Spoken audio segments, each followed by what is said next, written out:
Et mon frère, quand tu parlais de Jésus qui est venu mourir sur la croix, ça me rappelle du moins Ésaïe 53 que j'ai lu ce matin. Je vais le repartager avec vous, Ésaïe 53, à partir du verset 1 jusqu'au verset 12. Amen. Ça commence même Ésaïe 52, verset 13. Voici mon serviteur prospérera, il montera, il s'élèvera bien haut. De même qu'il a été pour plusieurs un sujet d'effroi, tant son visage était défiguré, tant son aspect différait de celui des fils de l'homme. De même il sera pour beaucoup de peuples un sujet de joie. Devant lui des rois fermeront la bouche, car ils verront ce qui ne leur avait point été raconté, ils apprendront ce qu'ils n'avaient point entendu. Qui a cru à ce qui nous était annoncé? Qui a reconnu le bras de l'Éternel?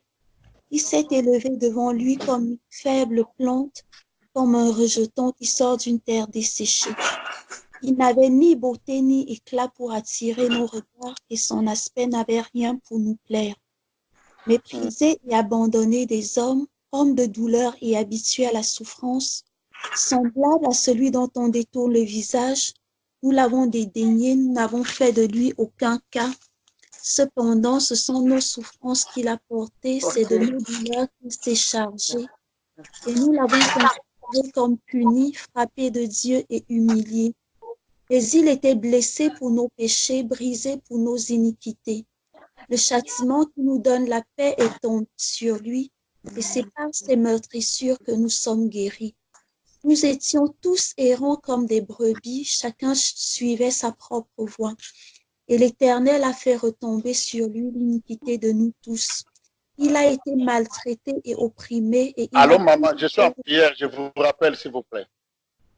Semblable à un agneau qu'on mène à la boucherie, à une brebis muette devant ceux qui l'attendent. Glorieuse.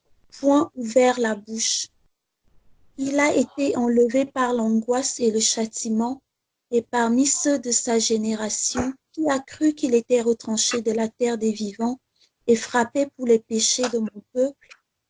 On a mis son sépulcre parmi les méchants, son tombeau avec le riche, quoiqu'il n'eût point commis de violence et qu'il n'eût point eu de fraude dans sa bouche.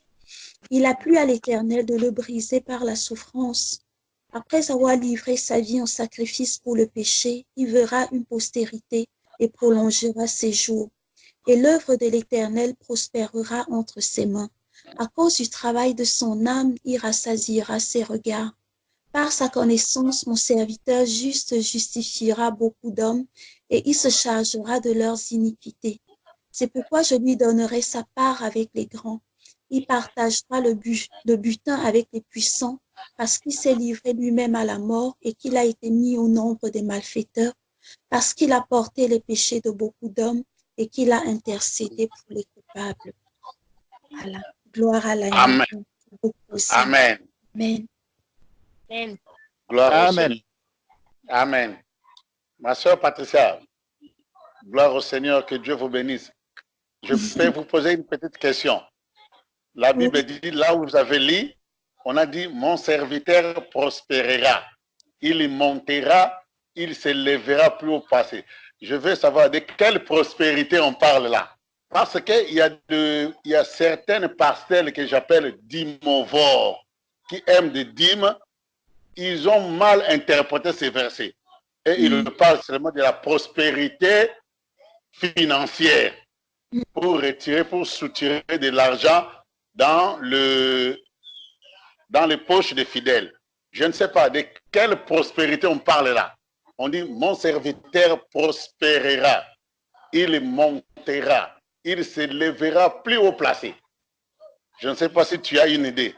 Comme ça, on va continuer. Je pense qu'il s'agit plus de la prospérité spirituelle, parce que dans d'autres écrits, il est dit il était rempli de l'esprit de sagesse, voilà, des 7 esprits de l'Éternel. Je pense que c'est plus une prospérité dans le sens qu'il a accompli sur la terre, et après il a prospéré, parce que lorsqu'il est monté, Il a eu les bénédictions au-dessus de toutes les bénédictions. Voilà. Et souverainement.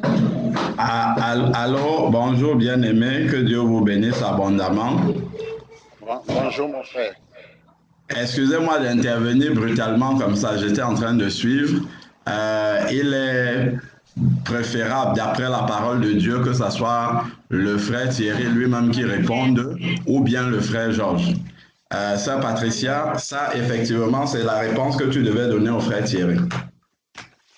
Amen. Amen. Même si tu connais la réponse, c'est ce que tu devais répondre au frère Thierry, qu'il réponde lui-même ou bien qu'il demande au frère Georges que j'ai entendu parler là. Amen. Amen. Amen. Merci mon frère. Gloire au Seigneur. Frère Georges, si tu es avec nous, tu peux nous répondre s'il vous plaît. Wendy, donne-moi ma Bible un peu, s'il te plaît. Okay, comme ça, on va prendre le passage et puis on va lire. Moi, je vais prier en attendant. Seigneur, Dieu Tout-Puissant, Dieu de gloire, éternel des armées, nous te bénissons. Nous te rendons grâce parce que tu es Dieu. Merci encore, Père, de nous avoir assemblés en ce moment. Merci pour tout ce que tu as déjà déposé dans le cœur de tes enfants. Merci, Seigneur Dieu, parce que tu agrées les prières que nous élevons vers toi. Seigneur, merci encore pour le souffle de vie que tu as renouvelé à chacun de nous. Merci pour ce rassemblement que toi-même tu as suscité afin que tes enfants, Seigneur Père, s'approchent de toi pour rechercher ta volonté, Seigneur Dieu Tout-Puissant, afin de t'être agréable, Seigneur Dieu. Éternel Père, nous voulons te demander pardon encore pour tous nos écarts, pour, Seigneur Dieu, de ce que nous ne marchons pas encore conformément à ta parole, Seigneur Père éternel. Nous te demandons pardon aussi, Seigneur Dieu, de n'avoir pas obéi à ta parole, Seigneur Père, en ce qui concerne l'enseignement de la femme. Père, mais tu vois, chacun de nous, Seigneur Dieu Tout-Puissant, est à un stade d'évolution différent, Seigneur Père éternel, par rapport à ta parole. Sois encore patient vis-à-vis de nous, Seigneur Dieu Tout-Puissant, et accorde-nous la grâce, Seigneur Père, d'entrer pleinement dans ta volonté. Merci pour nos enfants également sur lesquels ta main reste étendue. Seigneur Père, accorde-leur du repos également pendant ces temps de vacances et que ta main puissante puisse les protéger, Seigneur Père éternel, de tout danger. Merci pour les bien-aimés qui sont au travail également, Seigneur Dieu, fortifie-les. Seigneur Père, que là où ils sont, qu'ils reçoivent aussi la portion que tu veux déposer dans le cœur de chacun de nous, Seigneur Père éternel. Seigneur Dieu, nous venons te prier encore pour les différents pays qui nous accueillent, Seigneur Père, que ta grâce descende, Seigneur Dieu, au milieu de ces pays, que les autorités en soient imprégnées, frappées, Seigneur Père éternel, afin de pouvoir mettre en pratique ta volonté, parce que les gouverneurs, Seigneur Dieu Tout-Puissant, les autorités viennent de toi, et ces autorités-là sont censées mettre en application ta volonté, mais bien qu'elles ne le sachent pas, Seigneur Dieu, viens encore les éclairer par ta lumière, que par les décisions qu'elles prennent, que la paix puisse retourner dans les pays, notamment en France, Seigneur Dieu, et dans tous les pays, Seigneur Père éternel, où il y a une instabilité sociale, Seigneur Père. Seigneur Dieu, souviens-toi également des veuves, des orphelins, des laissés pour compte, pour tous ceux, Seigneur Dieu, qui n'ont pas de voix. Sois leur voix, Seigneur Père éternel. Révèle-toi dans les cœurs encore des membres de nos familles, Seigneur Dieu Tout-Puissant, de nos collègues, Seigneur Père éternel, que toutes ces personnes-là que nous côtoyons, Seigneur Dieu, qui n'ont pas encore reçu la vérité dans leur cœur, Seigneur Dieu, fais grâce encore, fais grâce, Seigneur Père, afin qu'elles puissent recevoir, Seigneur Dieu, ta vérité. Père, tous ensemble, nous voulons te bénir encore et te remercier, Seigneur Dieu, pour le rassemblement que tu as permis ce week-end à l'occasion, Seigneur Père éternel, de l'enterrement de l'ancienne vie de notre sœur Valérie. Merci parce que tu as été fidèle encore, tu as raccompagné chacun chez lui, Seigneur Père éternel. Tu as gardé les uns et les autres sur les routes, Seigneur Père, ceux qui ont pris le train, Seigneur Dieu, tu as été au contrôle. Père, ta fidélité s'est révélée encore grande au milieu de nous. Et nous voulons, Seigneur Dieu Tout-Puissant, t'adresser notre reconnaissance, Seigneur Père, car nous sommes vraiment encouragés, Seigneur Dieu, en voyant tout ce que tu opères au milieu de nous. Seigneur Dieu, que l'amour fraternel puisse continuer à grandir encore en chacun de nous, que cet amour puisse être sincère devant toi, Seigneur Père éternel, afin que tu te réjouisses, Seigneur Dieu Tout-Puissant, de nous voir marcher en famille, car tu as dit, c'est à l'amour que vous avez les uns envers les autres que l'on reconnaîtra que vous êtes véritablement mes disciples.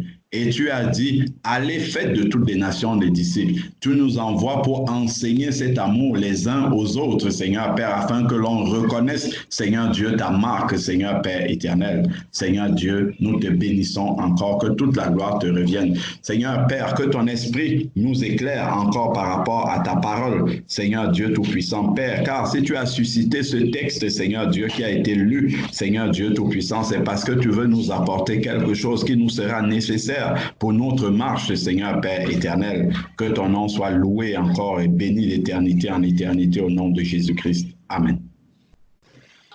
Amen. Donc, Sœur Patricia, le texte, c'était lequel? Parce que je suis arrivé, c'était déjà en cours de lecture. Oui, bonjour mon frère. C'était Ésaïe 52, à partir du verset 13 jusqu'à Ésaïe 53, jusqu'au verset 10. Alors, Ésaïe, chapitre 52, verset 13.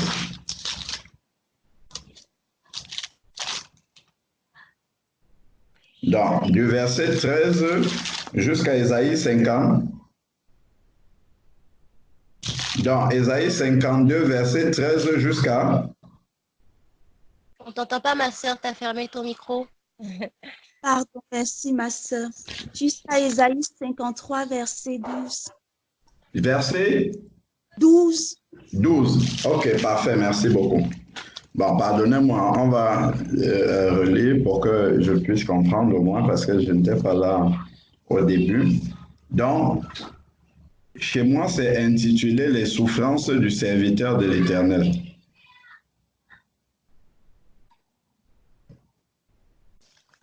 Voici mon serviteur, il prospérera. Alors, ici, il y a un renvoi.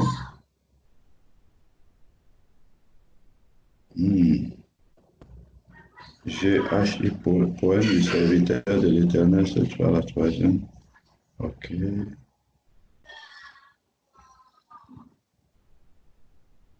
Prospérera. Ça signifie aussi bien intelligence, science. Alors, j'étais en train de lire, pardonnez-moi, parce que je crois que la question du frère Thierry, c'était au niveau de prospérer là. Donc, il y a un renvoi dans ma Bible, c'est ce que j'étais en train de lire. Donc, on va déjà lire le texte, après on va revenir dessus. Donc, voici mon serviteur, il prospérera, il montera, il s'élèvera, il sera très haut placé.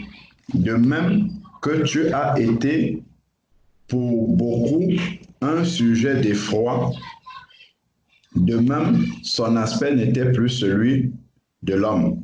Son apparence n'était plus celle des fils d'Adam. De même, il purifiera par l'aspersion beaucoup de nations. De même, il purifiera par l'aspersion beaucoup de nations. Devant lui, des rois fermeront la bouche, car ils verront ce qui ne leur avait pas été raconté. Ils comprendront ce qu'ils n'avaient pas entendu.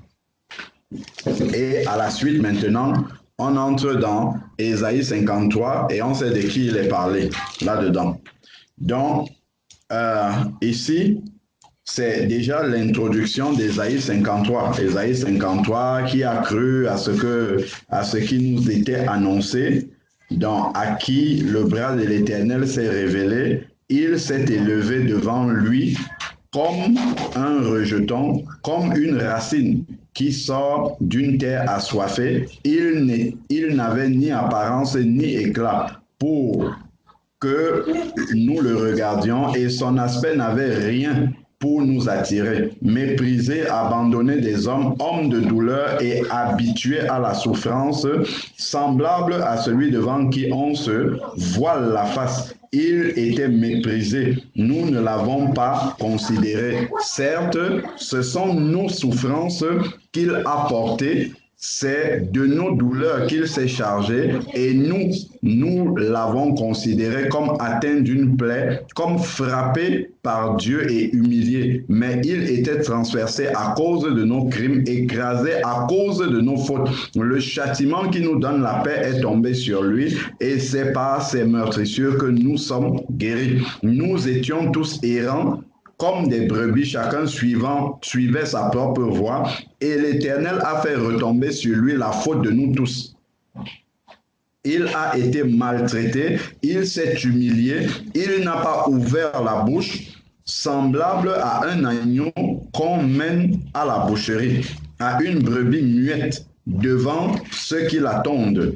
Il n'a pas ouvert la bouche.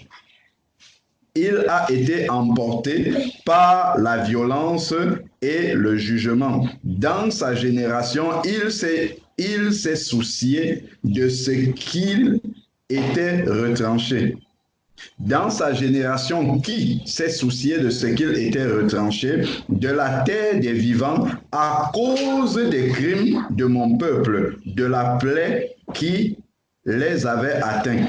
On a mis sa tombe parmi les méchants, son sépulcre avec le riche, quoiqu'il n'ait pas commis de violence et qu'il n'y ait pas eu de fraude dans sa bouche. Il a plu à l'Éternel de le briser par la souffrance, après s'être livré en sacrifice de culpabilité. Il verra une descendance et prolongera ses jours. Et la volonté de l'Éternel s'effectuera par lui.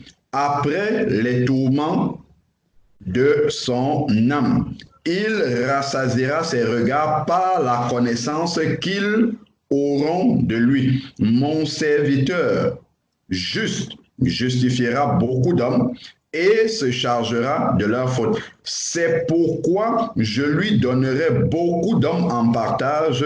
Il partagera le butin avec les puissants, parce qu'il s'est livré lui-même à la mort et qu'il a été compté parmi les coupables, parce qu'il a porté le péché de beaucoup et qu'il a intercédé pour les coupables. Amen. Bon. Amen. Donc, la question reposait sur « il prospérera ». De quelle prospérité s'agit-il? C'était bien ça la question, mon frère. Oui, c'était ça, oui. Voilà. Oui, c'est bien ça. D'accord. Donc, là, on peut lire la réponse à la question par la suite. Donc, il est dit, mon serviteur prospérera, il montera, il s'élèvera, et ainsi de suite. Donc, si nous gardons un doigt dessus, nous allons dans Philippiens chapitre 2, qui parle toujours de Jésus-Christ. Philippiens chapitre 2.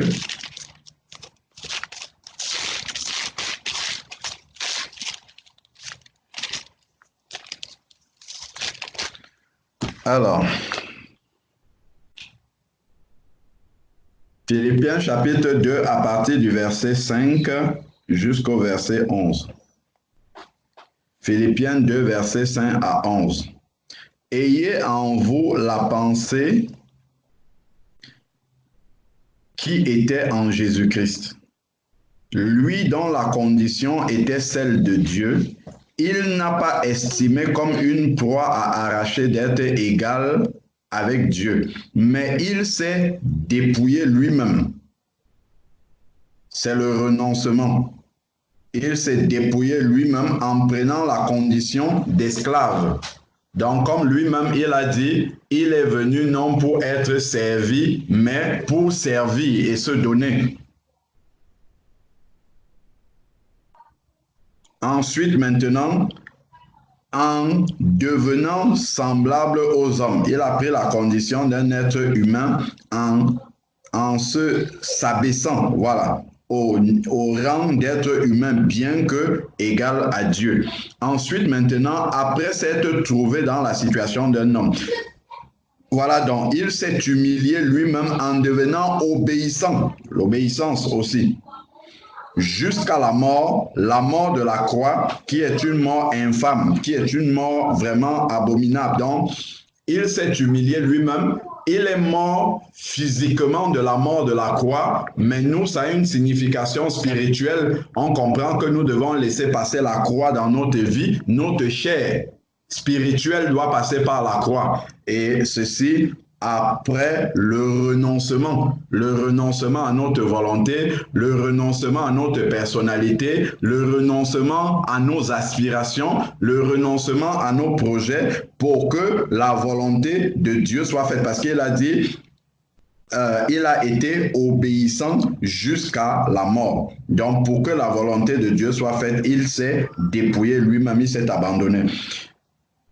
Et maintenant, la conséquence après le renoncement, après le dépouillement, après l'abandon, après l'obéissance, c'est pourquoi Dieu l'a souverainement élevé. Dieu l'a souverainement élevé.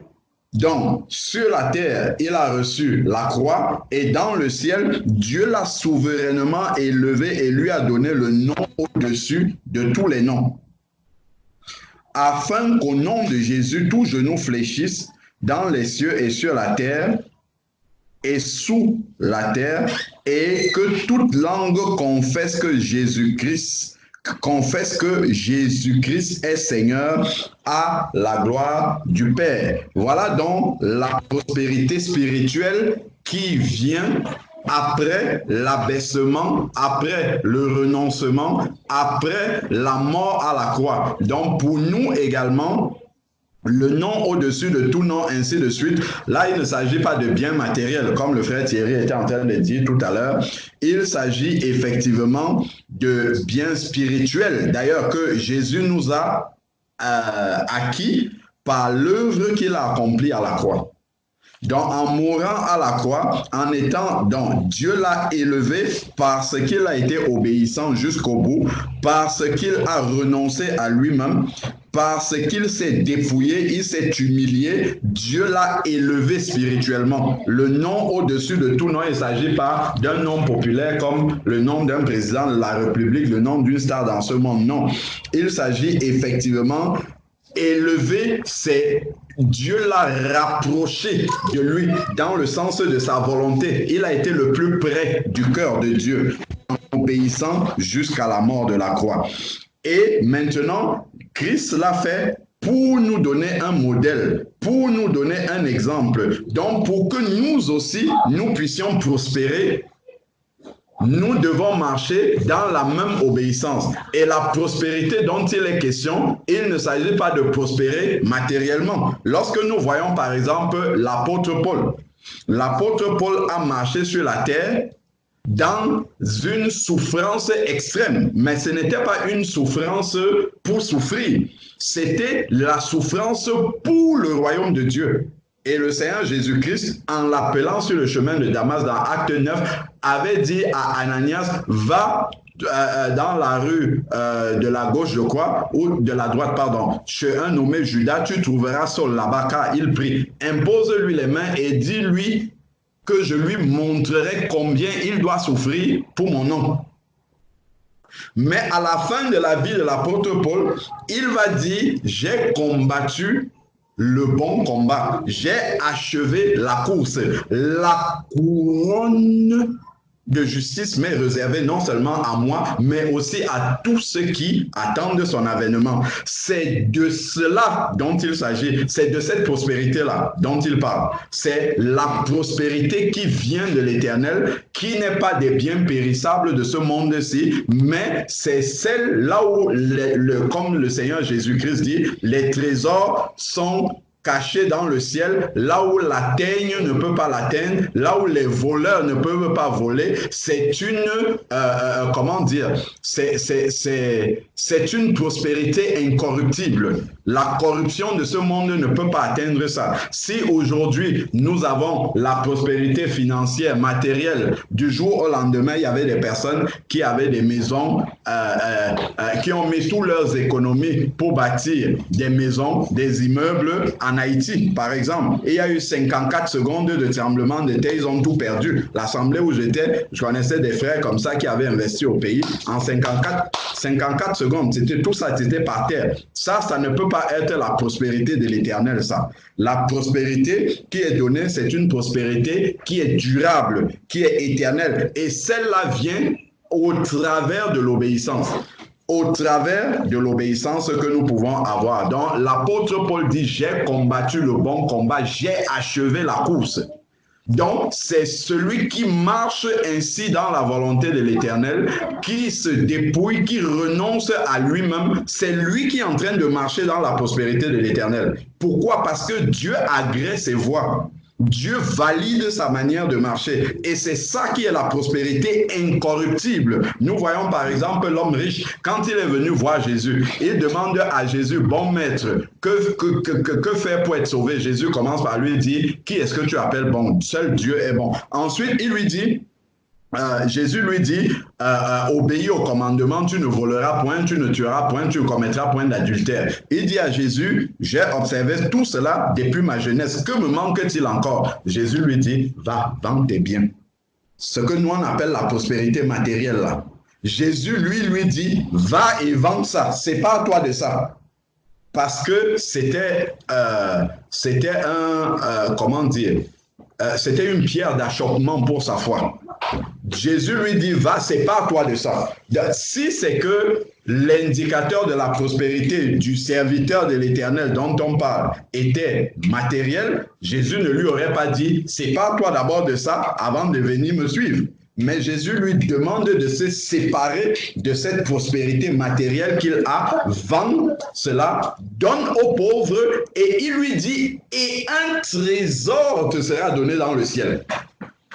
Donc, en fait, cette prospérité matérielle-là, tu peux t'en débarrasser et la manière dont tu vas t'en débarrasser te procurera un trésor éternel dans le ciel. Là, ça sera transformé maintenant en une prospérité éternelle qui est la prospérité de Dieu. Je ne sais pas. Amen, amen, amen. Pas de biens matériels, oui, mais la manière de se séparer entraîne que notre cœur a la charité du Seigneur. Et c'est cette charité-là qui transforme ces biens que nous avons donnés aux pauvres en un trésor qui est dans le ciel. Et là, maintenant, ce trésor qui est dans le ciel-là, c'est ça notre vraie prospérité. C'est ça notre vraie prospérité matérielle. L'apôtre Pierre, notre vraie prospérité spirituelle, elle n'est pas matérielle ici-bas. L'apôtre Paul également parle, donc quelqu'un va dire par exemple, j'ai une belle villa, je suis vraiment prospère. Une belle villa qui avec de belles voitures, mon parking est rempli de plein d'automobiles. Mais ce n'est pas de cette prospérité-là dont parle le Seigneur. Si nous regardons par exemple dans 2 Corinthiens chapitre 5. 2 Corinthiens chapitre 5. L'apôtre Paul nous parle des belles maisons ici. Les belles maisons qui représentent la prospérité spirituelle, la prospérité dont il est question dans le texte là. Regardons par exemple 2 Corinthiens chapitre 5. Nous commençons à partir du verset 1. 2 Corinthiens chapitre 5 à partir du verset 1. Nous savons en effet que si notre demeure terrestre, qui n'est qu'une tente, il parle de son corps, est détruite, nous avons dans les cieux un édifice qui est l'ouvrage de Dieu. Voilà les vrais biens dont il est question ici, qui fait la prospérité du serviteur de Dieu. Nous avons dans les cieux. cette prospérité-là n'est pas corruptible, donc elle ne doit pas rester dans un endroit corruptible. Elle demeure dans un endroit incorruptible et cet endroit-là, c'est dans les cieux. Donc, un édifice qui est l'ouvrage de Dieu. Lorsque l'homme riche a vendu ses biens, il a donné aux pauvres, enfin s'il vendait, quand Jésus lui demandait d'aller vendre, c'est Dieu qui allait transformer cela en un bien spirituel. Tu auras un trésor dans les cieux, mais c'est Dieu qui devait faire ce trésor-là. En sorte que ce trésor-là, parce que ça passe par la main de Dieu, ça devient incorruptible et ça, c'est la vraie prospérité. Donc ensuite, maintenant, il dit, qui est l'ouvrage de Dieu, une demeure éternelle qui n'a pas été faite de main d'homme. Donc ce n'est pas une richesse qu'on acquiert par la force de son travail. Ce n'est pas une richesse qu'on acquiert par son intelligence. C'est une richesse qui vient de Dieu, uniquement de Dieu. Cette prospérité-là dont on parle. Donc ici, elle n'est pas faite de main d'homme, cette demeure-là. Ensuite, aussi, nous gémissons dans cette tente qui est sur la terre, même le corps que nous allons revêtir après l'enlèvement. Ce corps-là, c'est un corps incorruptible qui est fait de la main de Dieu. Voilà pourquoi au moment de l'enlèvement, nous serons changés en un instant. Parce que ce corps-ci que Dieu nous a donné, c'est corrompu par le péché. Et maintenant, au moment de l'enlèvement, Dieu va enlever la chair qui corrompt ce corps-ci et le corps sera transformé. Et là, ce corps-là, le corps glorieux que nous aurons, selon 1 Corinthiens, par exemple, 1 Corinthiens 15, verset 51 en descendant, il parle de ce corps incorruptible que nous allons revêtir. Ça fait partie de la prospérité dont parle le Seigneur. La prospérité à laquelle nous devons aspirer spirituellement, ces corps-là sont déjà dans le ciel. C'est pour ça qu'on dit que nous sommes assis avec Christ dans les lieux célestes. Le corps charnel, s'il ne peut pas s'asseoir dans les lieux célestes avec Christ. Donc, c'est Éphésiens chapitre 2, verset 6 qui dit que nous sommes assis avec Christ dans les lieux célestes. Nous continuons. 2 Corinthiens 5, aussi nous gémissons dans cette tente, ce corps-ci, désireux de revêtir notre domicile céleste. Voilà les vrais biens, prospérité, dont parle le Seigneur, par-dessus l'autre. Si du moins nous sommes trouvés vêtus et non nus, il ne s'agit pas d'être vêtus physiquement. Il s'agit d'être vêtu des vêtements de fin lin, qui sont les œuvres justes des saints. C'est les vêtements de Jésus-Christ. Ce sont ces vêtements-là que quand Jésus entre dans la salle des noces, dans Matthieu chapitre 22, il cherche à voir sur les gens. Les vêtements dont il parle, ce ne sont pas de beaux vêtements Versace, Dolce Gabbana ou bien tout. Ce n'est pas de ça qu'il parle. On peut avoir tout ça, on peut nous enterrer dans un cercueil en or avec les vêtements, la Weston même aux pieds si on veut, des Gucci, des Chanel, de tout ce qu'on veut, on peut nous revêtir de ça, mais ça n'influence pas Dieu parce que ça va pourrir dans la terre. Ça va pourrir dans la terre et ça, c'est une prospérité qui est corruptible. Et la terre va s'occuper de détruire cette prospérité-là avec notre enterrement, lors de notre enterrement. Mais par contre, les biens qui sont dans les cieux, ça ne se voit pas physiquement. C'est d'ailleurs, je crois qu'il le dit. Donc, ça ne se voit pas physiquement. Mais ce sont ces biens-là qui sont éternels. Nous voyons ici le chapitre d'à côté, 2 Corinthiens chapitre 4, verset 18. Aussi nous regardons non point aux choses visibles. Ça, c'est la prospérité matérielle qui est visible et qui est corruptible et qui peut se corrompre, qui peut se détruire. Nous regardons non point aux choses visibles, mais à celles qui sont invisibles. Car les choses visibles sont momentanées et les choses invisibles sont éternelles. La prospérité dont il parle là n'est pas visible. Elle n'est pas visible. Le Seigneur Jésus-Christ va nous dire, on va revenir dans 2 Corinthiens 5. Il va nous dire dans Éphésiens chapitre 1, Éphésiens chapitre 1 verset 3. il dit, béni soit le Dieu et Père de notre Seigneur Jésus-Christ, qui nous a bénis de toute bénédiction spirituelle ou pas sur la terre. Il a pris le soin de mettre ces bénédictions-là, là où la trouille, la teigne, les voleurs ne peuvent pas atteindre cette bénédiction pour que nous y demeurions. Jésus ne vient pas donner une prospérité temporelle. Il veut nous donner une prospérité qui ne dépend pas des circonstances. Il veut nous donner une prospérité qui ne dépend pas du cours de la bourse. Quand on va dire que bon, la bourse est tombée, la bourse, les actions sont vendues négatives maintenant, ou bien je ne sais pas, et là, nous allons mettre notre foi, nos biens, notre espérance dans ces biens corruptibles-là. On va dire la crise des subprimes aux États-Unis, les gens deviennent pauvres en un instant, ils perdent leur maison, ils perdent tout. Ce n'est pas de cette prospérité-là dont parle le Seigneur.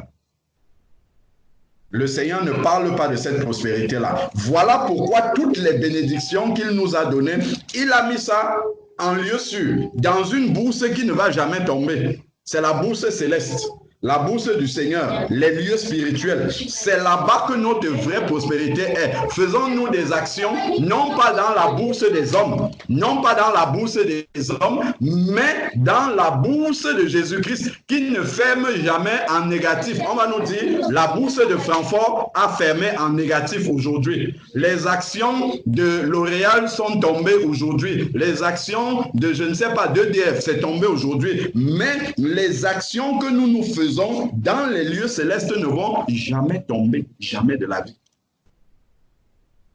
Voilà le vrai lieu où il faut se faire ces actions-là. Ça ne va jamais tomber. C'est une bourse qui ne tombe jamais. Sauf si nous-mêmes, nous décidons de renoncer, d'abandonner ces actions-là et retourner dans le monde. Là, à ce moment-là, les actions-là vont chuter. Elles vont demeurer, en fait, c'est nous qui allons laisser les actions et partir, mais elles ne vont pas chuter, autant pour moi, c'est nous qui allons abandonner ces actions-là et retourner dans le monde. Donc voilà pourquoi le Seigneur veut toujours, recherche à nous donner des choses qui sont incorruptibles, des choses qui vont demeurer, des choses qui ne sont pas temporaires, des choses qui ne dépendent pas des circonstances, des choses qui sont éternelles. Voilà, et Jésus a montré le chemin pour pouvoir y arriver. Le chemin de l'obéissance, le chemin du renoncement, le chemin de l'humilité, de s'humilier, le chemin du dépouillement, le chemin du brisement. C'est ça qui produit justement ce type de prospérité-là dont parle le Seigneur ici. Donc, il a mis en Jésus-Christ dans les lieux célestes. Après, maintenant, les actions dont on parle dans la bourse céleste, on peut commencer à lire. En lui, Dieu nous a élus bien avant la fondation du monde pour que nous soyons saints. Que nous ayons la sainteté de Dieu aujourd'hui, ça c'est une action incorruptible, ça c'est une prospérité qui ne peut pas se chiffrer en termes d'argent. Demandez même à l'homme le plus riche du monde d'essayer avec son argent de devenir saint, il n'y arrivera jamais, jamais de la vie. Il ne pourra acheter la sainteté avec son argent. Voilà un bien incorruptible que le Seigneur nous donne. Et ça, c'est mis dans notre actif, dans la bourse du Seigneur. Ça, c'est prospérité. Ensuite, maintenant, en lui, nous avons été élus depuis la fondation du monde pour être saints, sans défaut. Dites à quelqu'un avec son argent d'aller faire tout, je ne sais pas si ce sont des études qu'il doit faire, si ce sont des soins qu'il doit faire, si c'est la psychiatrie ou la psychologie qu'il doit faire, je ne sais pas quelle science il peut faire pour devenir sans défaut. Même la chirurgie que les hommes font, la chirurgie esthétique, ne rend pas sans défaut physiquement. Donc, pour devenir sans défaut, là, c'est Dieu qui donne seulement. Il déclare qu'en Jésus-Christ, vous êtes devenus sans défaut. et on le reçoit par la foi. Et ça, c'est augmenté dans nos biens, dans cette prospérité-là dont il est question. Là, il ne s'agit pas de dîmes ici, il ne s'agit pas d'offrandes. Il s'agit de croire dans le nom du Seigneur Jésus-Christ. Après, bien sûr, Dieu va toucher notre cœur, il va mettre dans notre cœur cet élan de générosité, comme c'était le cas de Jésus-Christ, pour aider ceux qui sont dans le besoin, pour servir ceux qui ont besoin d'être servis. Ça viendra naturellement parce que nous sommes déjà riches en Jésus-Christ. Les œuvres de Christ vont s'accomplir en nous. L'amour de Christ sera rempli dans notre cœur. Ce n'est pas pour devenir comme lui que nous allons, et c'est là ça deviendrait le salut par les œuvres, que je vais essayer de faire du bien autour de moi, que je vais essayer d'aider ma grand-mère, que je vais essayer d'aider mon frère, ma soeur. Ce n'est pas pour devenir saint, c'est parce que je le suis.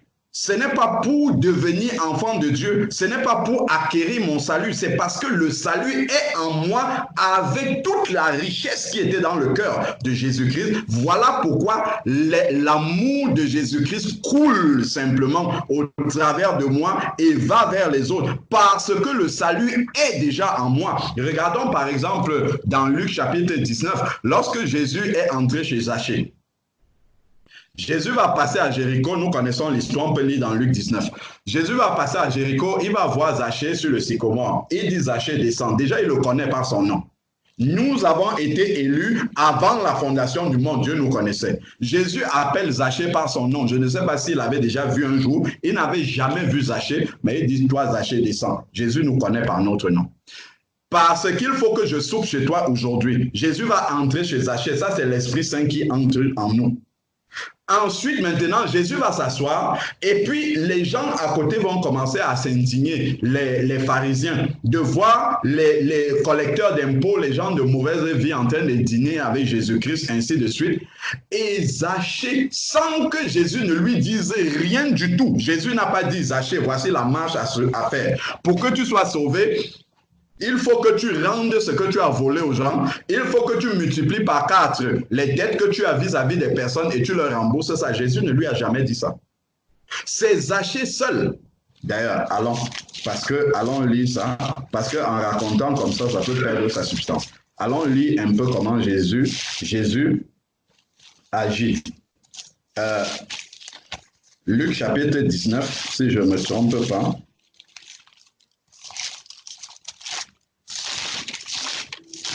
Excusez-moi de continuer, peut-être certains ont des impératifs après. Voilà, Luc chapitre 19 à partir du verset 1. Jésus entra dans Jéricho et traversa la ville. Alors un homme du nom de Zachée, qui était chef des péagers et qui était riche. La richesse de la terre. Donc, on est en train de se poser la question, est-ce que dans Ésaïe 52, c'est de la richesse de la terre dont il s'agit? Voici donc un homme qui était riche. Il était donc riche, cherchait à voir Jésus. Normalement, si le but de l'évangile, si le but de Christ dans notre vie, c'était pour nous amener à une prospérité matérielle, Zachée n'avait rien à voir, il n'avait rien à faire pour venir, il n'avait pas à venir chercher Jésus-Christ, puisque cette prospérité-là, il avait déjà. Il n'avait aucune raison de venir. Si Christ va encore mourir à la croix et travailler pour que nous devenions riches matériellement, ceux qui le sont déjà, qui sont déjà riches, ils n'ont plus besoin de Christ dans leur vie. Ce sont les pauvres qui auraient besoin de Christ pour que Christ les aide à être riches matériellement. Ça, c'est encore un faux évangile qui est bien répandu, l'évangile de la prospérité. Donc, voici quelqu'un qui était déjà riche, mais lui, il cherchait à voir Jésus. Donc, il n'avait pas la prospérité dont nous parlons et il cherchait à acquérir cette prospérité-là, la véritable. Donc, il cherchait à voir Jésus. Ensuite, mais il ne le pouvait pas à cause de la foule, car il était de petite taille. Il avait une petite taille physiquement.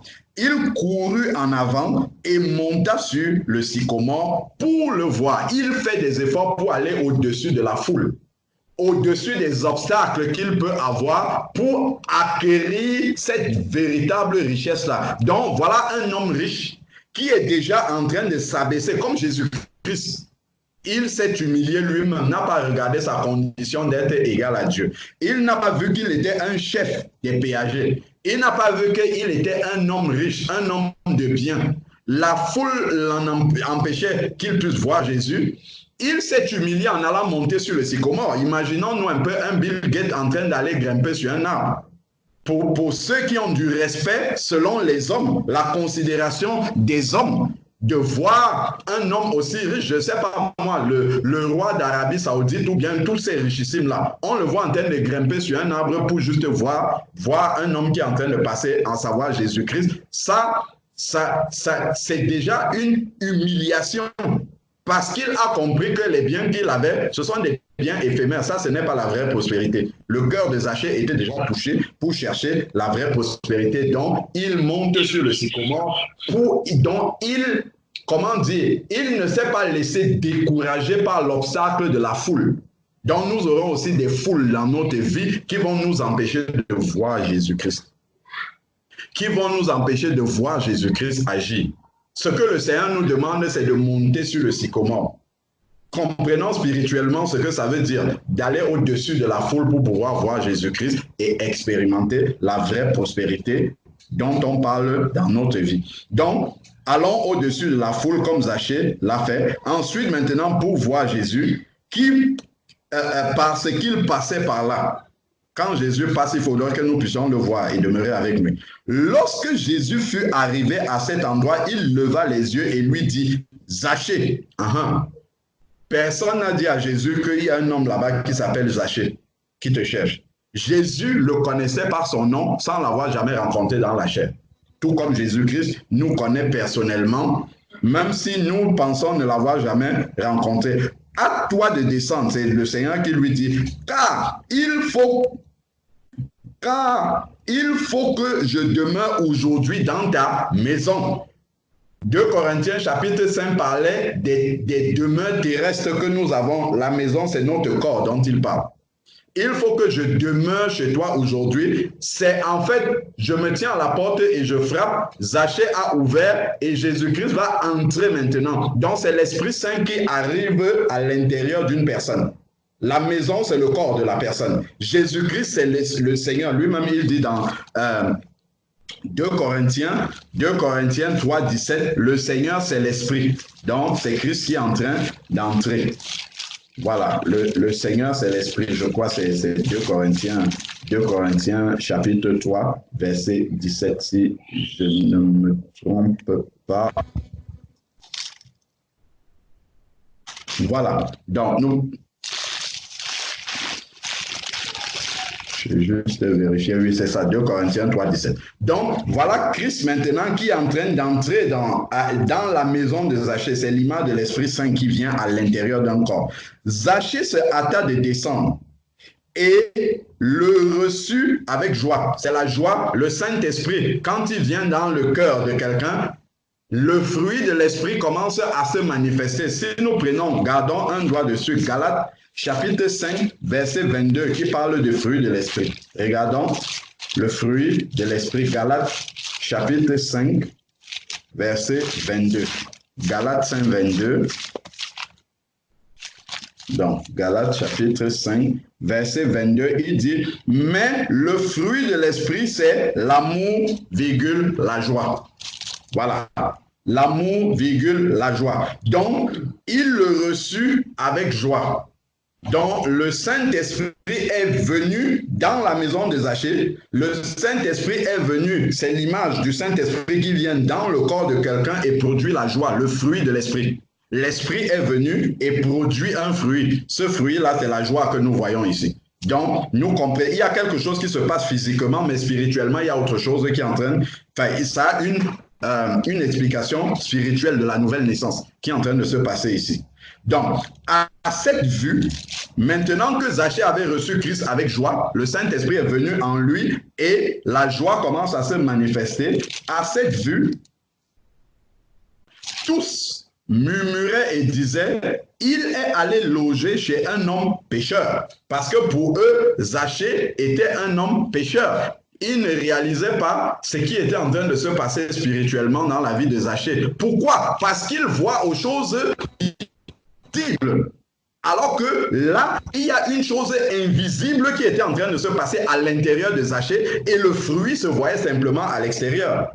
C'est comme ça que les hommes vont rechercher une prospérité matérielle, physique, visible dans la vie des personnes. Ils ne voient rien, mais ils voient simplement quelqu'un qui est en joie. On voit quelqu'un qui manifeste le fruit de l'esprit, qui est généreux alors qu'il n'en a même pas, et ainsi de suite. On se demande, mais comment celui-là peut être comme ça? Il n'en a même pas, il n'est même pas riche, ainsi de suite. Nous cherchons une richesse, une prospérité visible, alors que la véritable prospérité a déjà commencé à se manifester chez Zachée.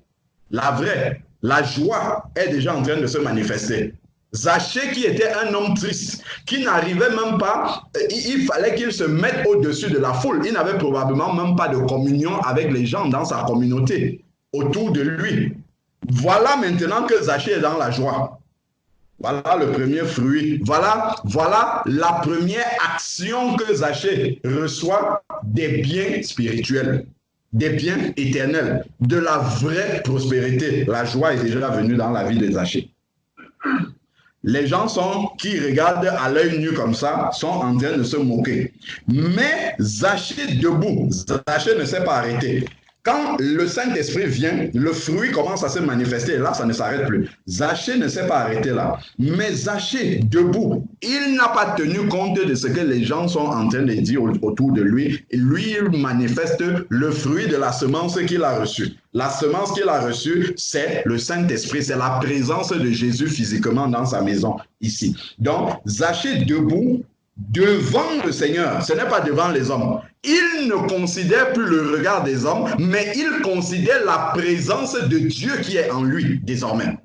Il ne regarde plus aux choses visibles que les hommes sont en train de voir là, mais c'est la présence de Dieu qui est à l'intérieur de lui. Il regarde maintenant aux vraies richesses. La véritable prospérité, c'est là où les yeux de Zachée sont maintenant. C'est pour ça qu'on nous dit ici, là, que debout devant le Seigneur, lui dit. Donc Zachée ne regarde plus aux hommes qui sont en train de dire, mais comment Jésus peut venir entrer chez toi, tout ça. Il n'est plus sur les choses visibles. Donc, debout devant le Seigneur, voici Seigneur. Il parle devant Dieu maintenant. Il va parler des choses. Voici, Seigneur, je donne aux pauvres la moitié de mes biens. Voilà la transition maintenant. Voilà l'homme qui était riche selon la richesse matérielle de ce monde-ci. Lorsqu'il commence à recevoir la vraie richesse, qui est la présence de Christ, il regarde à Christ et les biens matériels qui sont autour de lui n'ont plus aucune valeur. Ça n'a plus aucune valeur pour lui parce qu'il regarde à Christ maintenant. Et Christ est sa plénitude. Christ est son tout. Il n'a plus besoin de se confier dans les biens qu'il voit là parce qu'il a vu mieux. Il a vu ce qui est éternel. Il ne peut plus s'accrocher sur ce qui est passager. Christ est là. Ses yeux sont sur Christ. Devant Christ, il dit, voici Seigneur. Là, il va se débarrasser de ces biens-là. Christ ne lui a pas dit de faire ça. C'est le fruit de la semence de Christ en lui. La présence de Christ dans sa vie. Ici, voilà, il dit, je donne aux pauvres la moitié de mes biens. Il se sépare de cette prospérité physique produite par l'action du Saint-Esprit dans son cœur. Il se sépare et si j'ai fait tort de quelque chose à quelqu'un, je lui rends au quadruple. Ça, c'est la repentance avec la, ça s'appelle, avec la restitution. Donc, il se sépare de ces biens physiques-là. S'il a causé du tort, ça, c'est la vraie repentance, c'est ça. Il dit, je lui donne au quadruple. Donc, il en donne plus même. Donc, en fait, il fait don même à ceux à qui il devait de l'argent. Non seulement il rembourse, mais il a fait don 4 fois plus. Donc, il donne 3 fois plus en don à ces personnes-là. Il rembourse sa dette et il donne comme don à ces personnes-là 3 fois plus. C'est vraiment pour nous montrer que le fait de voir à Christ les biens matériels, cette prospérité passagère, terrestre, éphémère, n'avait plus aucune signification pour lui parce que là, il regardait déjà au vrai, à la vraie prospérité qui est en Jésus-Christ et qui ne se corrompt pas. Maintenant, Jésus lui dit, Le fruit a été planté en lui. Peut-être Zachée lui-même ne comprend pas ce qui est en train de lui arriver. Encore moins les personnes qui sont en train de murmurer là autour. Le Seigneur va révéler maintenant. Regardons, Jésus lui dit, aujourd'hui, le salut est venu dans cette maison. Le salut est entré à l'intérieur de Zachée. Et c'est le fruit du salut qui se manifeste ainsi. Lorsqu'il dit, je vends la moitié de mes biens que je donne aux pauvres. Si je dois à quelqu'un, je lui rends au quadruple. C'est parce que Zachée avait déjà reçu le salut en lui que le salut produit du fruit dans sa vie. Ce n'était pas pour obtenir le salut qu'il fallait qu'il le fasse. Le salut n'est pas par les œuvres. Mais que lorsque le salut arrive en quelqu'un, cela produit les œuvres justes des saints. C'est de ce vêtement-là dont on parle. Ce n'est pas des grandes marques de vêtements comme on l'a dit. Donc, voici Zachée ici. La joie a été entrée en lui. Ça, c'est un bien éternel, une action dans la bourse céleste qui ne se corrompt pas. Voilà Jésus qui lui parle maintenant d'un bien, un bien qui est inestimable, même dans la bourse céleste, le salut. Le salut, voilà la vraie prospérité ici. Le salut est entré. Jésus lui atteste que tu es sauvé là où tu es là. Tu as le salut. Donc, le salut est entré dans cette maison parce que celui-ci aussi est un fils d'Abraham. Là, il le dit maintenant pour ceux qui sont en train de murmurer là.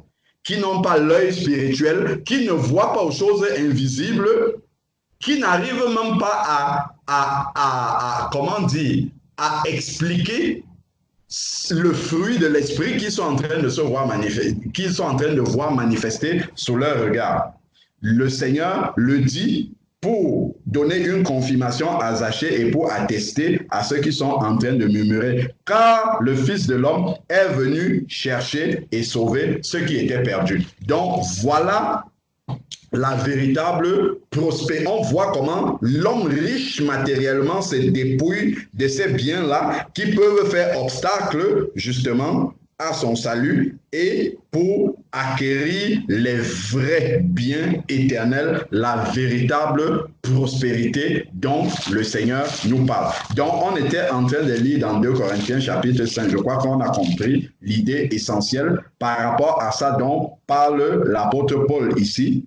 Donc, c'était 2 Corinthiens, on a lu les 2 premiers versets, on a compris que dans le ciel, nous avons un domicile éternel qui ne se corrompt pas, c'est de cette richesse-là dont il s'agit. Je terminerai par lire, je crois que c'est dans 3 Jean,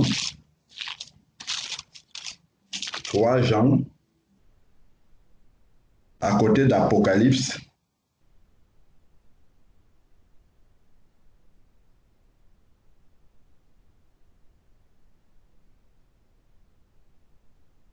Alors,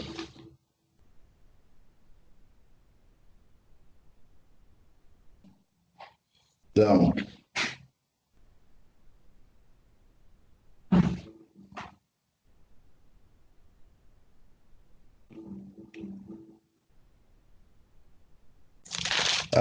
non, je vais finir par ce verset-là. Alors, mais aussi... Alors, ensuite,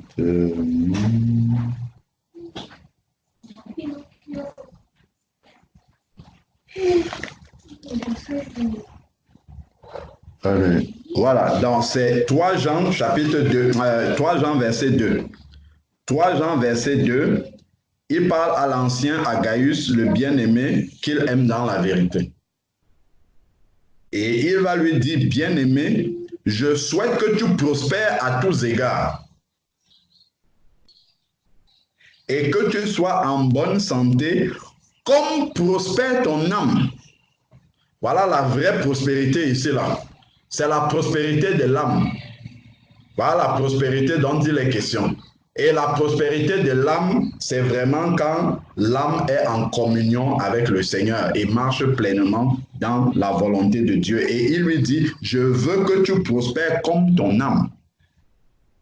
Donc, si nous regardons les modèles, Jésus a dit par l'apôtre Paul dans Éphésiens chapitre 2, verset 20, nous avons été fondés sur le fondement des apôtres et des prophètes, Jésus-Christ étant la pierre angulaire.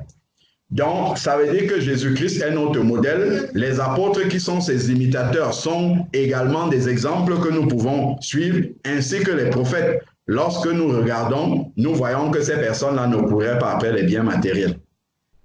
En commençant par Jésus-Christ. D'ailleurs, il y a quelqu'un qui a voulu le suivre. Il a dit que le Fils de l'homme n'a même pas où poser sa tête. Si on demande à Jésus-Christ, si on nous demande, lorsque nous lisons les évangiles, où est-ce que Jésus-Christ s'habitait? Jésus-Christ était un SDF. C'était un SDF, sauf qu'il ne dormait pas dehors, mais il n'avait pas de domicile fixe. Il était à un endroit, il fait ce travail, après il va ailleurs. Où sont les meubles de Jésus? Jésus n'avait pas de meubles. Dans la parole, il devait poser ça à un endroit et ne plus jamais revenir. Il n'avait pas d'attachement quelque part, il n'avait pas de maison fixe. Donc, il ne pouvait même pas avoir de meubles, même de voiture, enfin, bref, il n'y avait pas la voiture, mais il n'avait pas de possession fixe. On voit vraiment le modèle du serviteur, il était détaché de toutes ces choses-là. Donc, on voit pourtant, il était vraiment la prospérité dont on parle dans Ésaïe. Ensuite, on nous donne le modèle d'Ésaïe 53. On nous parle de Jésus-Christ, le type de prospérité dont il s'agit. Donc, tout son renoncement, son dépouillement, tout ça le rapprochait à Dieu, l'enrichissait davantage auprès du Seigneur pour nous montrer le modèle. Voilà pourquoi il a été souverainement élevé et il a reçu le nom au-dessus de tout nom. Donc, regardons son modèle de vie et on voit que aucun attachement aux biens matériels. Jésus-Christ, il était complètement, en partant sur la terre, il ne pouvait pas dire, ah, vraiment, quand je me tourne comme ça, je regrette mon compte en banque, je regrette ceci. Et il n'avait aucun regret, parce qu'il n'a rien laissé de matériel sur la terre. Je regrette mes 3 immeubles que j'ai laissés là-bas. Je ne sais même pas si les enfants seront suffisamment, je ne sais pas moi, suffisamment unis pour bien gérer cet héritage-là. Lui, il n'avait pas ce genre de soucis-là. Il a donné le plus important aux apôtres, c'est la parole. C'est ça qu'il leur a donné, il est parti. Lorsque Jésus-Christ se prépare à partir dans Acte 1, regardons ce qu'il dit aux apôtres. Il ne dit pas, vous allez aller à tel endroit là-bas, vous allez trouver, je ne sais pas moi, j'ai laissé 3 maisons, 4 chèvres là-bas. Vous allez vous partager. Pierre, tu vas prendre une chèvre. Je ne sais pas moi, Matthieu et puis je ne sais pas, Jacques, vous allez vous partager une autre maison qui reste là-bas. Non, lui n'avait pas ce problème-là. À la fin, dans Acte 1, il dit plutôt ne vous éloignez pas de Jérusalem, car vous recevrez une puissance, le Saint-Esprit survenant sur vous. Ça encore, c'est encore une autre richesse d'en haut dont il parle. Le Saint-Esprit survenant sur vous, et vous serez mes témoins. Voilà l'héritage qu'il leur laisse, voilà les biens que lui leur laisse, voilà la prospérité que Jésus-Christ a laissée à ceux qui viennent après lui. Comme les enfants, nous pouvons partir et laisser comment dire, la prospérité que nous avons acquise dans la chair. Ici, la terre, c'est ce que nous faisons. Mais voilà le type de prospérité qu'il a laissé. Sachant que avec cette prospérité-là, ces enfants-là ne pourront jamais chanceler. Je parle de ses disciples qui étaient avec lui. Donc, voilà vraiment la prospérité du serviteur de Dieu dont il est question. Donc, ça là, vraiment, ce n'est pas du tout dans le sens de la prospérité financière, la prospérité matérielle, parce que Dieu ne s'investit pas dans ce qui est temporaire, dans ce qui est passager, dans ce qui est visible, qui tape à l'œil et qui dure un seul instant, après se corrompt. On voit Jésus-Christ, il n'a pas perdu son temps avec ça. Il a investi dans ce qui est éternel. Le sacrifice de la croix. Le sacrifice de la croix est quelque chose qui est éternel. Voilà pourquoi quand Jésus part, il laisse le partage du pain et du vin en mémoire de lui. Chaque fois que vous mangerez de ce pain et que vous boirez de la coupe, vous annoncez la mort du Seigneur. Parce que c'est un acte qui est resté éternel. Ce n'est pas que vous célébrez le 4e million d'euros de Jésus-Christ, non. c'est le sacrifice de la croix, ça restera éternellement. Si nous lisons même dans le livre d'Apocalypse, chapitre 5, regardons un peu. Le Seigneur s'est donné pour ce qui est éternel. Apocalypse, chapitre 5, par exemple. C'est juste un exemple pour nous montrer de quelle prospérité le Seigneur parle encore. Apocalypse, chapitre 5.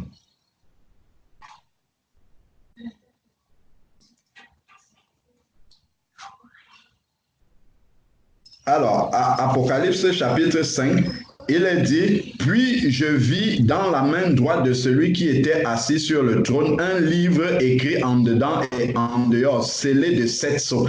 Et je vis un ange puissant qui proclamait d'une voix forte, qui est digne d'ouvrir le livre et d'en rompre les sceaux. Nul, mais nul dans le ciel, ni sur la terre, ni sous la terre, ne pouvait ouvrir le livre, ni le regarder. Et je pleurais beaucoup parce que nul ne fut trouvé digne d'ouvrir le livre, ni de le regarder. Et l'un des anciens me dit, ne pleure pas, voici le lion de la tribu de Juda, le rejeton de David, le rejeton de David qui a vaincu pour ouvrir le livre et les 7 sceaux. Et je vis au milieu du trône et des 4 êtres vivants, au milieu des anciens, un agneau debout qui semblait comment? Immolé. Le sacrifice de la croix est éternel. Jusque dans le ciel, il y a un agneau immolé. L'œuvre de la croix continue à retentir d'éternité en éternité dans le ciel. Voilà la prospérité dont parle Jésus-Christ. Les choses qui ne se corrompent pas. Voilà la prospérité ici. Il dit, voilà, il avait 7 yeux, 7 cornes et 7 esprits, qui sont les 7 esprits de Dieu. Donc on voit ici, dans le ciel, il y avait un agneau comme immolé, qui nous montre que éternellement, l'œuvre de la croix est toujours visible. Regardons encore. On peut prendre encore dans Matthieu chapitre 26.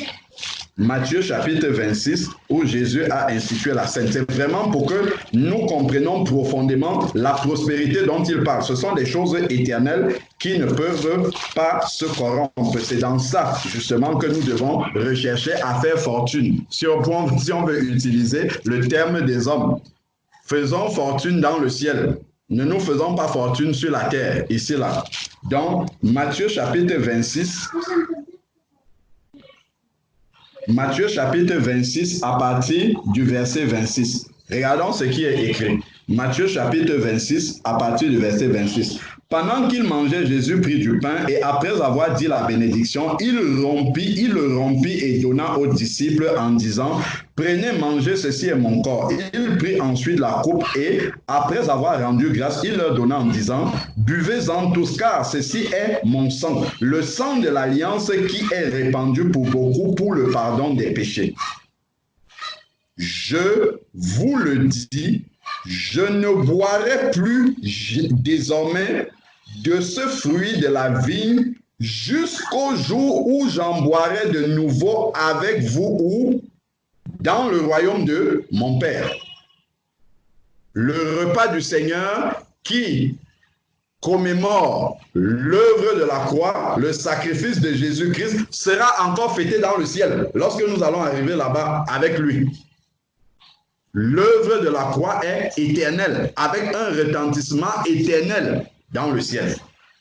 Voilà les biens dont parle le Seigneur ici, les biens qui sont éternels. Regardons maintenant ici là dans le livre de Zacharie.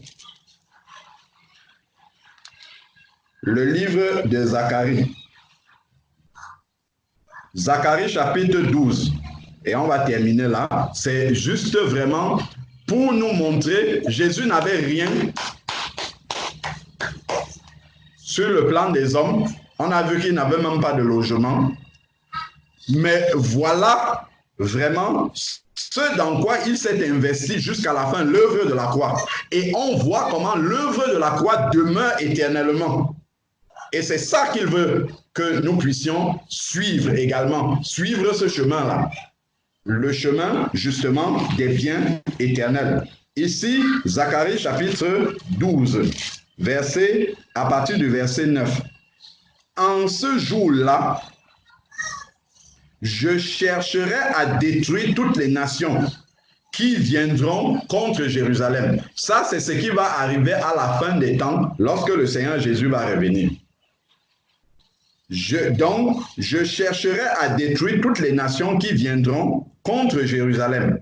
Ensuite, alors je répandrai dans la maison de David et sur les habitants de Jérusalem un esprit de grâce et de supplication. Un esprit de grâce et de supplication.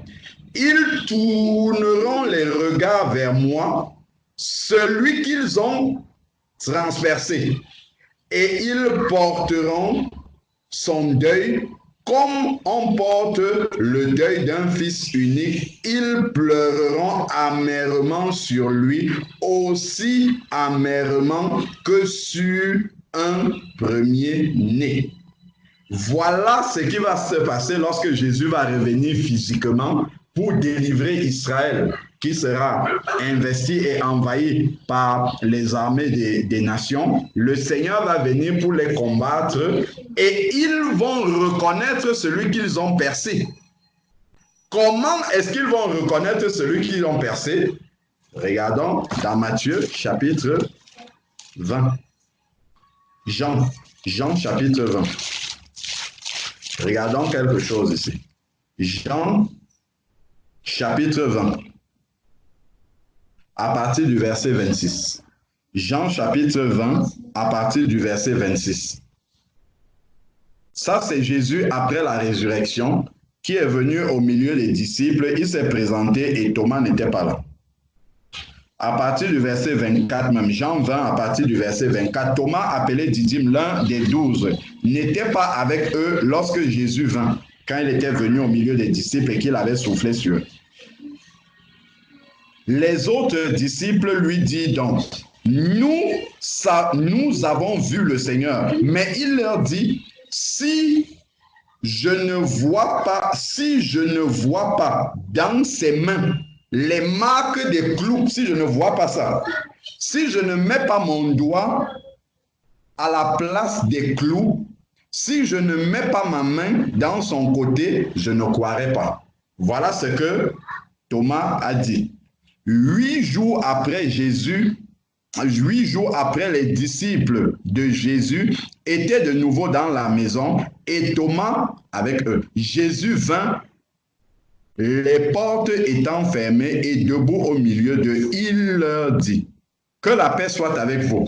Puis il dit à Thomas, avance ici ta main et mets-la dans mon côté et ne sois pas incrédule, mais crois. Thomas lui dit, mon Seigneur et mon Dieu. Il appelle Jésus-Christ mon Seigneur et mon Dieu. Jésus ne lui a pas dit, tu as mal fait de m'appeler mon Dieu. Donc Jésus, c'est vraiment Dieu.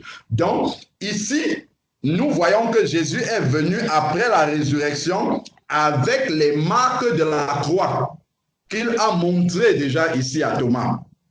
Et dans Zacharie, chapitre 12, il viendra de nouveau pour montrer ces marques-là à Israël, à la fin des temps. On voit que l'œuvre pour laquelle Jésus est venu sur la terre durera éternellement et sera célébrée dans le ciel et les hommes pourront voir les marques de la croix.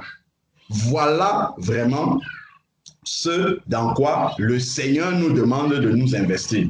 Que le dépouillement de notre ancienne vie, que la mort de notre chair puisse être une marque indélébile, que les hommes voient que nous sommes vraiment morts et que les marques de la croix de notre chair sont là. Pas qu'aujourd'hui, je suis dans l'esprit, demain, ma chair ressuscite et elle continue à vivre. Non, il faut que les marques de la croix puissent demeurer. Que le Seigneur nous accorde la grâce, que notre dépouillement puisse demeurer. Que ce ne soit pas pour un temps seulement, parce que ce sont des œuvres éternelles que le Seigneur a accomplies et c'est cela qui est la vraie prospérité. La véritable prospérité d'un enfant de Dieu, c'est bien celle-là. Donc, voilà un peu, mes bien-aimés. Pardonnez-moi d'avoir été long si certains avaient des engagements. Voilà, frère Thierry, ce que le Seigneur a mis dans mon cœur par rapport à ta question concernant la prospérité du serviteur de Dieu dont il est parlé dans Ésaïe 52. Amen.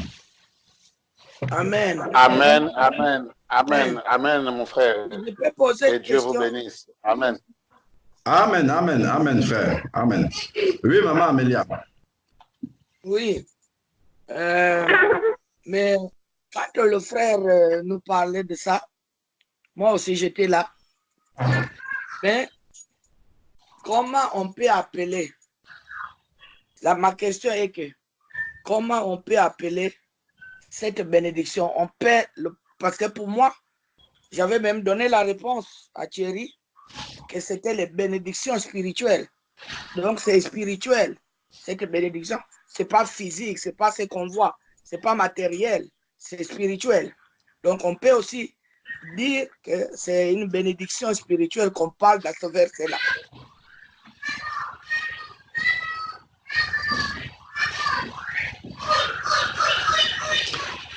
En fait, ma question est là. C'est la question que je voulais poser.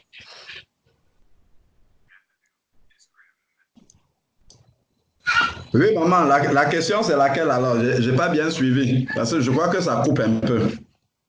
Mais en fait, quand Thierry, on avait commencé cette conversation Oui. par rapport au passage d'Ésaïe, le frère Thierry nous a demandé de quelle prospérité on parle-t-il ici. Moi, personnellement, bon, il avait posé plus à la sœur, mais moi aussi, de mon côté, j'avais répondu que c'est une prospérité spirituelle, c'est pas physique. C'est pas ce qu'on voit, c'est pas le matériel. Donc, comment on peut appeler ce genre de prospérité? Spirituel ou bien comment?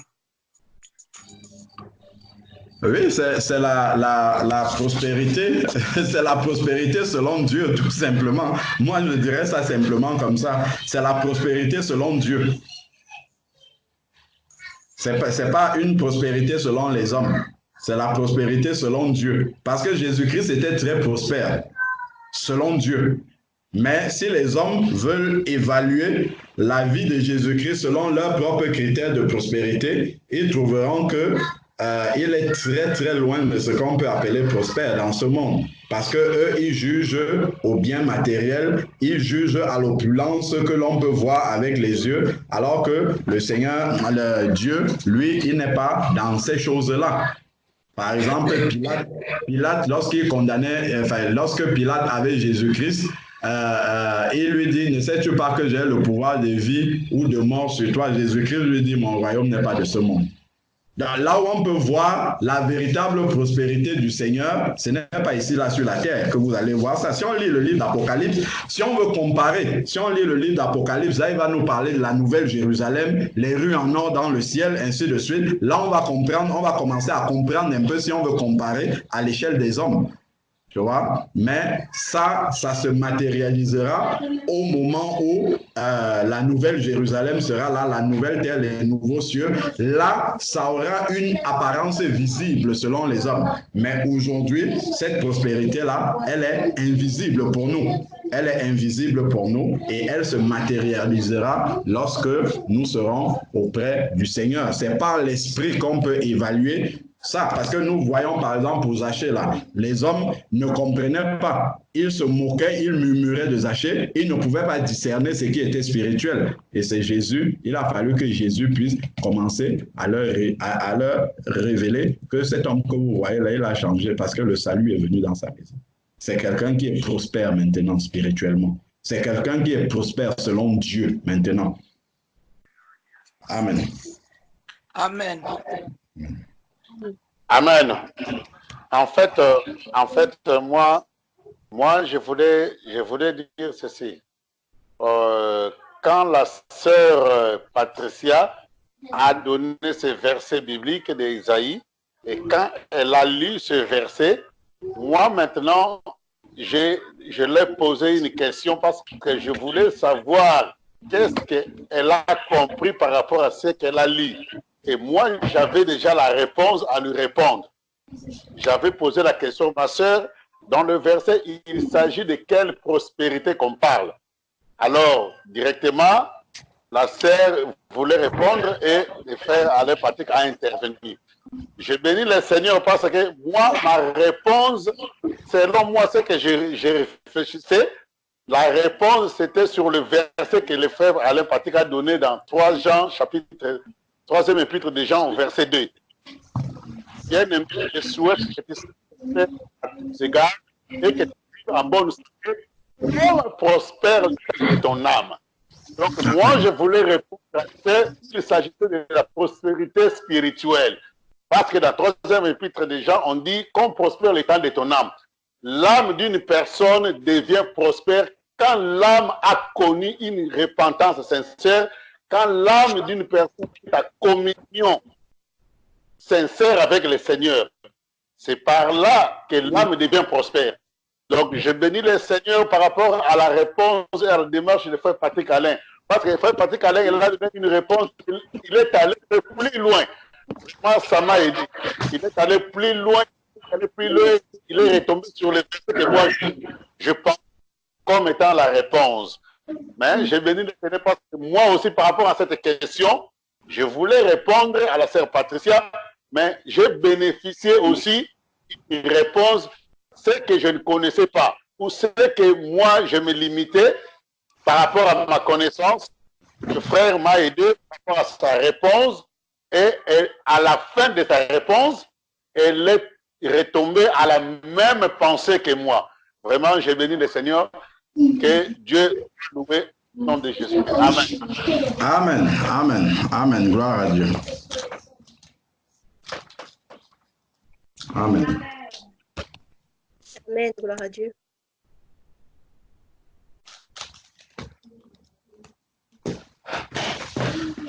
Bon, bien aimé, je vous souhaite bon après-midi. Je crois qu'on a bien débordé même. En tout cas, que Dieu soit béni pour la disponibilité qu'il a permis aux uns et aux autres et pour le temps encore du partage de sa parole, des prières, de la louange certainement avant que je n'arrive. Que le nom du Seigneur soit béni, qu'il garde chacun de nous et nous donne de demeurer dans sa présence. Amen. Amen, gloire à Dieu. Et qu'il bénisse vos familles aussi, pour ceux qui seront en famille. Amen. Voilà. Amen. Amen. Amen.